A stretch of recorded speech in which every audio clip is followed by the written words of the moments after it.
Hi, I'm Nicholeen Peck, and I teach all over the world about parenting, good communications, and how to have good, strong family relationship. I talk about these things through the lens of the principle self-government, and in this video, we're going to be talking about giving children a voice so that they can be understood.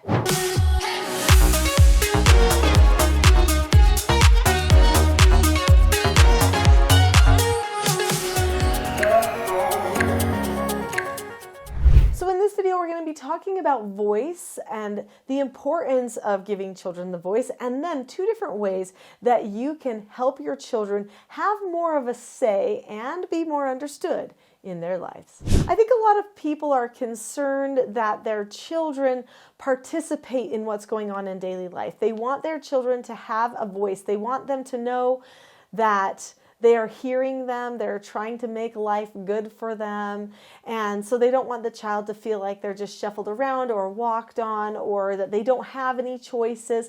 They want the children to make sure that they're empowered in their decisions. So because of this, many parents are giving their children lots and lots of decisions, but sometimes in that process to try to do a good thing, we actually could create a problem. Many children, if they feel like every single choice is up to them, they could start to get an unhealthy association with their parents. Maybe think their parent is their facilitator instead of their parent.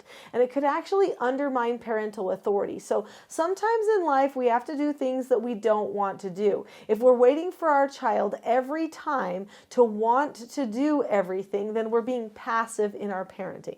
So this book here, Popular Parenting Methods, talks about the different type of parenting methods that are being used most prevalently today and which ones are going to be the most effective at helping children feel empowered and strengthening family relationships. So it talks about passive parenting.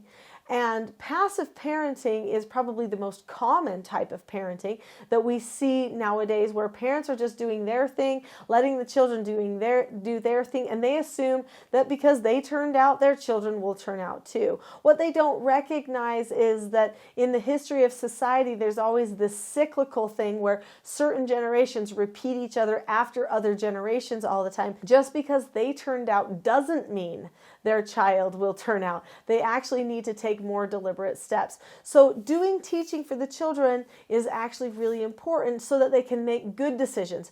Just because the child makes a decision doesn't mean the child is getting the greatest benefit. They do need to know which decisions are the correct decisions and why. There needs to be more discussion there. So that means you have to have a type of parenting structure that involves more talking. Now I know it takes more time if you're going to have a parenting structure that involves more talking, but it's definitely worth it. It's good for your relationships and for your bonding and for everybody to feel more understood. When you have a parenting structure where there's good communication between the parent and child, then that is the easiest way to establish proper roles in your family. So if your family does not have the proper roles, then you will experience a lot more dysfunction. If parents are not parenting and teaching, and children who are learners are not learning, but they're switching that around where the child is doing the teaching and the parent is doing the child role and letting the child take over everything, then what happens is everyone's not happy and the communication all falls apart. People feel very abandoned and alone and sometimes even question their very identities.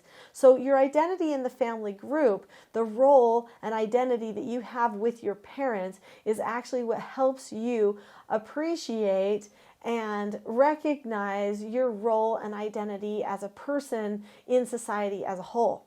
That's how powerful that bond between parents and children are. So years ago, I wrote a book called Parenting a House United, and that's the one I'm definitely the most known for around the world. I've written 11 books, but this is another one that I had to write a little while after I wrote Parenting a House United, because when I wrote that book, that's all about parenting. It's kind of like the key piece of everything that I teach is that book. But I realized that I was writing the book with the understanding, or with the assumption that everybody understood roles, and meaning family roles, not like who takes out the trash or who makes dinner, because those are just responsibilities that anybody can do. Who goes to work, that kind of thing. But when it comes to who you really are to the other people and what they hope to gain from you because of the nature of the relationship and how it's set up in a family, that's the roles, and those are important things. So I wrote this book, Roles: The Secret to Family, Business, and Social Success, so that people could come back to those basic foundational pieces of what it means to be part of a family. If we think being part of a family is getting everything we want from other people, then we're taking a selfish view. If we also think it's, my role in the family is I'm just the servant to everybody else, then we're taking a very prideful and victim view of who we are in our role. So who are we really? We need to figure that out. Our children need to know that too, so that they can interact better with us. So when you explain to your children their roles and your role, and you have a conversation about who you really are in the family, and you are also trying to help be more of a teacher to your children instead of just passively letting things go by or aggressively being militant in your parenting, then if you take that assertive approach where you explain more to the children, then that assertive parenting structure will actually increase freedom, identity, peace, and understanding in the family. And that's what we want when we're talking about giving children a voice. So we're going to talk about 2 key things that you can do to help give your children more of a voice. But before we do, I don't want you to miss anything. So it's going to be a really good idea if you press that subscribe button. This channel has content specifically for your family, for the needs of modern families, so that you could strengthen relationships, strengthen family bonds, and solve problems without getting angry. So click subscribe now, and then you'll get more help. So the first thing that you want to do is make sure that you are not micromanaging your child. When you're telling your child absolutely everything to do and you are removing the opportunity that they might have to solve some of their problems and to decide to initiate their own actions from time to time, then you could be eliminating some of their voice. So don't be telling them all the time what to say, what to do, but allow them to have some of that freedom of movement, freedom of talk. Let them know that you're going to ask their opinion on things sometimes. That doesn't mean that you're going to take it every time, but you might say something like, tonight for dinner, I'm thinking we could have spaghetti or we could have grilled chicken. What do you think would be yummy tonight? Well, if they say, I want spaghetti, then great, you asked, do you want spaghetti or grilled chicken? And then go for spaghetti.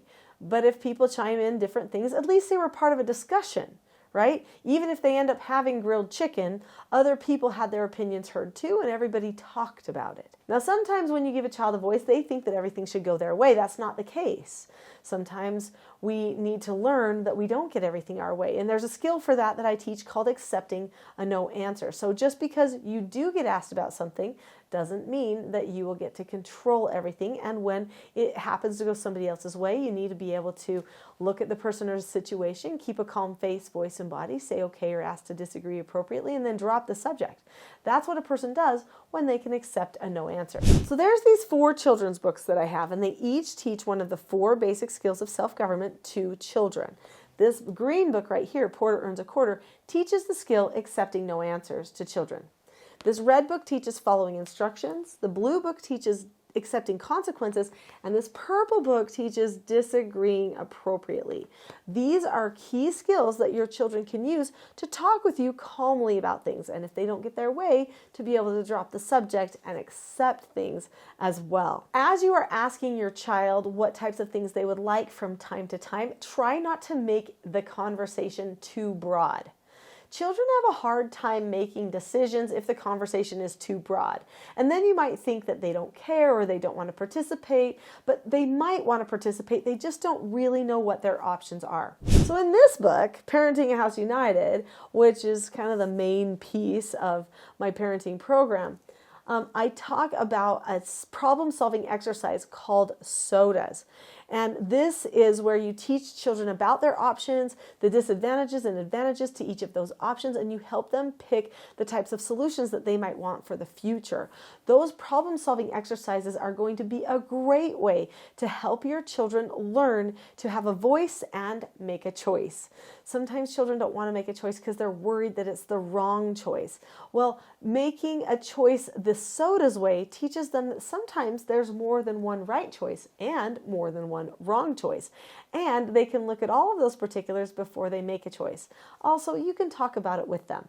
So don't be afraid to do a sodas exercise while you're helping your children decide maybe what they want for dinner or what they want to do after dinner or something like that. But don't forget that they don't get to make every single choice. If you give them input all the time and they get to choose everything all the time, you could create an entitlement atmosphere. And you don't want that. It hurts them and it hurts everyone else who lives there. The skill that you probably want to focus on the most with your child if you want to help them have a voice in things is the skill disagreeing appropriately. So when a person learns to disagree appropriately, they look at the person, they keep a calm face, voice, and body, they say that they understand the other person's point of view, they share their point of view, and then they listen to what the other person has to say, they say okay, and then drop the subject. So when a person can disagree appropriately, basically what that means is they can be calm and open up communication with someone.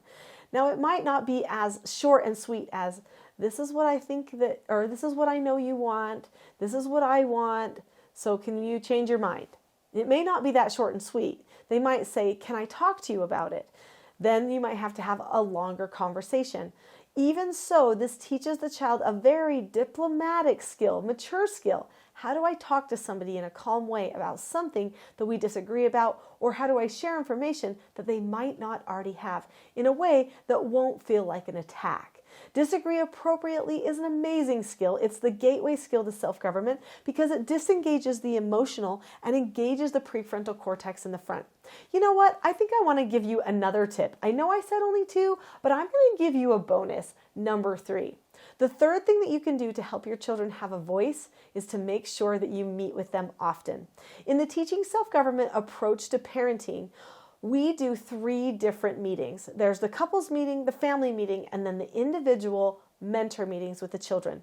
In the family meetings and the mentor meetings, the children should have a choice and a voice. This doesn't mean they always get their way, of course, but they should be setting goals, discussing problems and solutions to those problems, and communicating about what they think would be best. Parents can do the same thing. Everybody can have votes on how to handle problems, and then children can learn to accept what was decided by the group. Now, when it's a one-on-one meeting and it's that mentoring session that you have with your children, those are the moments where probably they will have the very most say in their goals and plans for the things that are coming up for them. Having meetings with your children is another great way to make sure that they have a voice.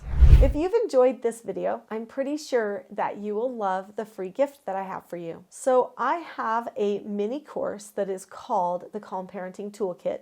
This is a preparatory course to the main course that I have, which is called the TSG Parenting Course. But if you go to the link that is in the description below this video to the Calm Parenting Toolkit, you can have it for free right now. So the link says teachselfgov.com/toolkit.